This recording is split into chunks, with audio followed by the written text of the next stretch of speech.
There's a particular kind of vulnerability that some people carry with them everywhere. Their eyes well up during movies. They tear up at commercials. They cry when they're angry, when they're happy, when they're frustrated, when they're overwhelmed. Sometimes they cry for reasons they can't even explain. And if you're someone who cries easily, you know the shame that comes with it, the apologies, the embarrassment, the feeling that something's wrong with you because you can't control your emotions the way other people seem to. You've been told you're too sensitive, too emotional, that you need to toughen up. But here's what most people don't understand. Crying easily isn't weakness. It's not immaturity. It's not a flaw that needs fixing. It's a specific way your nervous system processes emotion, and understanding why you cry so easily reveals something profound about how you experience the world. So what's actually happening in the brain and body of someone who cries easily?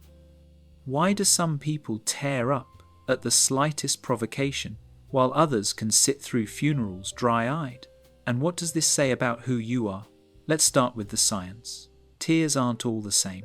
There are 3 types. Basal tears that keep your eyes lubricated, reflex tears that wash away irritants, and emotional tears. Emotional tears are chemically different from the other 2. They contain stress hormones and natural painkillers, which is why crying actually makes you feel better. But people who cry easily have a lower threshold for emotional tears. Their autonomic nervous system, the part that controls involuntary responses, is more reactive to emotional stimuli. It doesn't mean they feel emotions more strongly than others, though they might. It means their body responds to those emotions more visibly. Research shows this is partly genetic. Some people are born with nervous systems that are more sensitive, more responsive, more easily activated.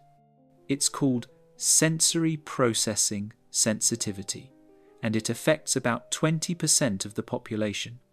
These are people who notice subtle changes in their environment, who get overwhelmed by loud noises or bright lights, who feel things deeply. And for many of these individuals, crying is how their body releases that intensity.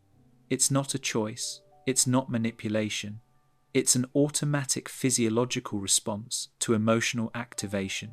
Here's what people who cry easily often experience. Someone raises their voice and tears start forming. Not because they're scared necessarily, but because their nervous system interpreted the intensity as overwhelming. They try to explain something important and their voice cracks. They watch a touching scene in a movie and they're sobbing while everyone else is unmoved. And the worst part? The tears often come at the worst possible times, during a work presentation, during an argument when they need to seem strong, during a conversation where they're trying to be taken seriously, and the tears undermine them. People see the crying and assume they're fragile, unstable, unable to handle pressure. But that's not what's happening. People who cry easily aren't necessarily more fragile. They're more expressive. Their internal experience becomes external faster. While someone else might feel the same emotion internally, but show nothing outwardly, the easy crier's body broadcasts what they're feeling, whether they want it to or not. This creates a particular kind of vulnerability, because tears are a form of exposure. They reveal what you're feeling even when you're trying to hide it. They make you visible in moments when you might prefer to be invisible. And in a culture that values emotional control, that visibility feels like weakness. Let's talk about the emotional landscape of someone who cries easily. Many of them describe feeling emotions intensely. Not just sadness, but all emotions. Joy can bring tears. Gratitude can bring tears.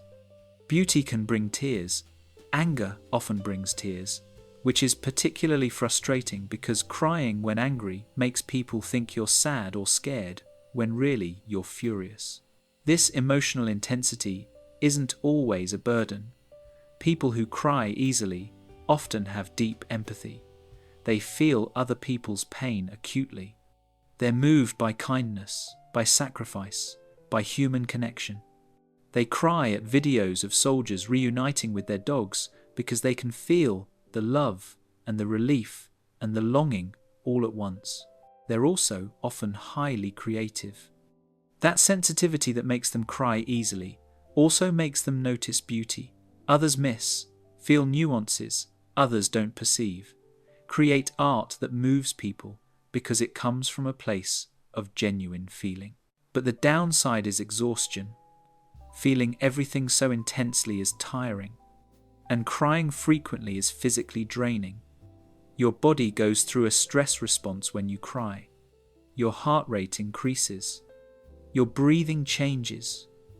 Afterward, you often feel depleted, like you've run a marathon. Here's something important. For many people who cry easily, there's a disconnect between their internal state and their tears. They might not feel particularly sad, but they're crying. They might feel fine, but someone's kindness makes them tear up unexpectedly. This confuses people around them and confuses them too. Why am I crying?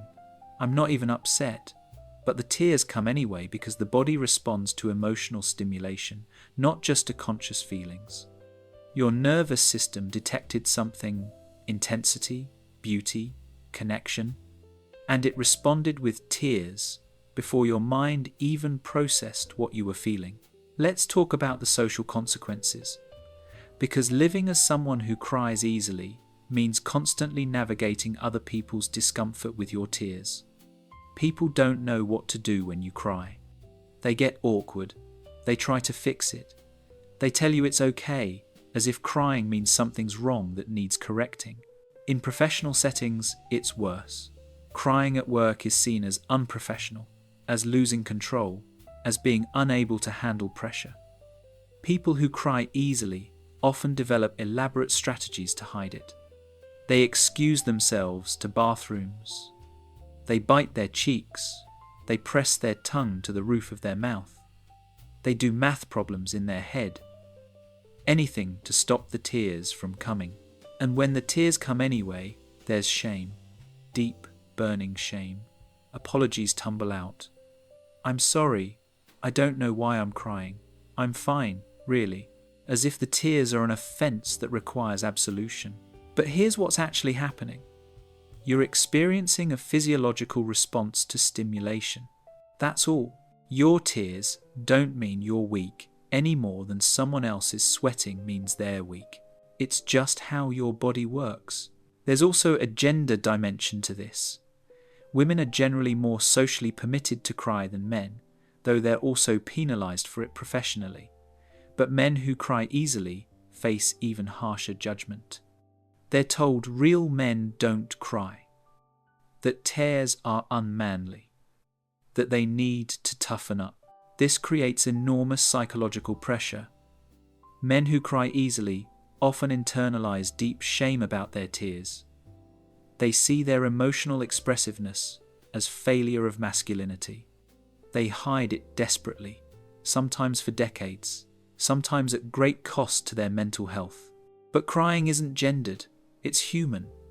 And the idea that men shouldn't cry is cultural nonsense that prevents half the population from having healthy emotional expression.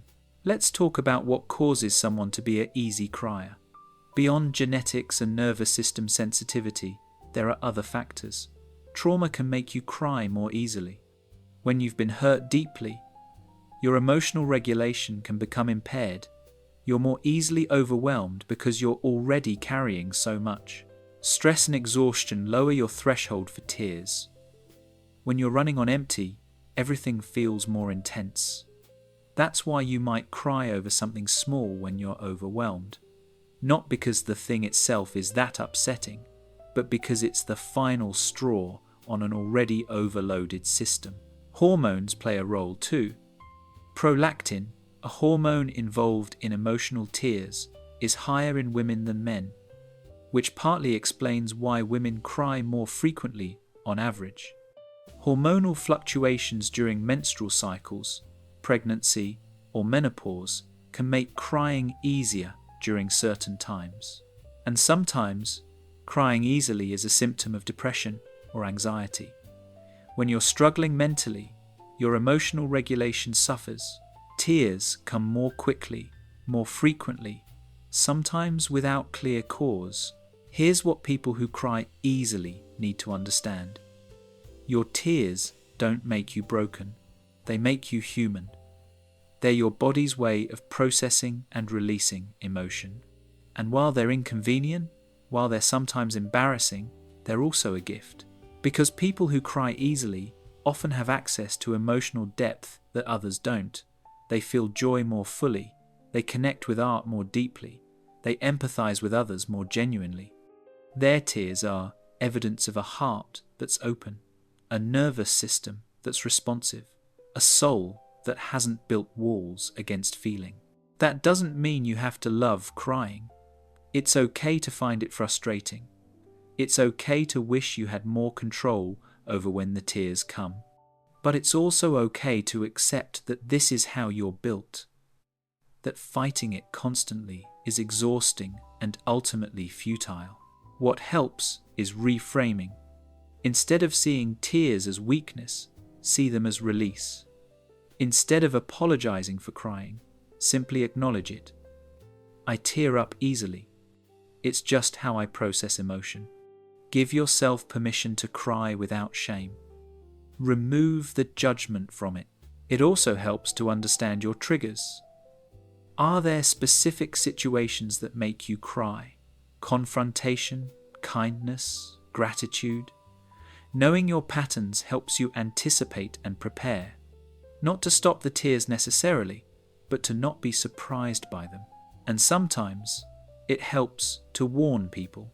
I cry easily, it doesn't mean something's wrong. This simple statement can diffuse other people's discomfort and remove the pressure from you to manage their reaction to your tears. In close relationships, find people who can be comfortable with your tears, who don't need you to stop crying for them to feel okay, who can sit with you while you cry without trying to fix it or make it stop. Those people are treasures. Here's something else. Crying easily can actually be a strength in certain contexts. Therapists, counselors, artists, anyone working in emotional or creative fields often benefit from emotional sensitivity. The same quality that makes you cry easily also makes you attuned to human experience in ways that others aren't. Your tears aren't a liability. They're information. They tell you what matters to you, what moves you, what hurts you, what touches you. They're a direct line to your emotional truth in a world where many people are completely disconnected from their feelings. So maybe the goal isn't to cry less. Maybe it's to cry without shame, to let the tears come when they need to come, to trust that your body knows what it's doing even when your mind wishes it would stop. Because here's the truth. People who cry easily are often the ones who feel life most fully, who experience beauty more deeply, who connect with others more genuinely, who haven't numbed themselves to the intensity of being alive. And yes, that's harder. It's more vulnerable, it's more exposed, but it's also more real, more human, more connected to the truth of what it means to feel. So if you're someone who cries easily, know this. You're not too much. You're not too sensitive. You're not broken or weak or immature. You're someone whose body speaks the language of emotion fluently, whose tears are honest, whose heart is open. And in a world where so many people have forgotten how to feel, where emotional numbness is epidemic, where people pride themselves on not caring, your tears are revolutionary. They're proof that you still feel, that you're still connected, that you haven't closed yourself off to the beauty and pain and intensity of being human. That's not weakness. That's courage. The courage to stay open when closing off would be easier. The courage to feel when numbing would be simpler. The courage to cry when pretending you're fine would be more convenient. So cry. Let the tears come. Let them release what needs releasing. Let them connect you to what matters. Let them remind you that you're alive, fully alive, in a way that many people have forgotten how to be. Your tears are not your enemy. They're your ally. They're your body's wisdom. They're your heart's truth. And they're nothing to be ashamed of. Not now, not ever.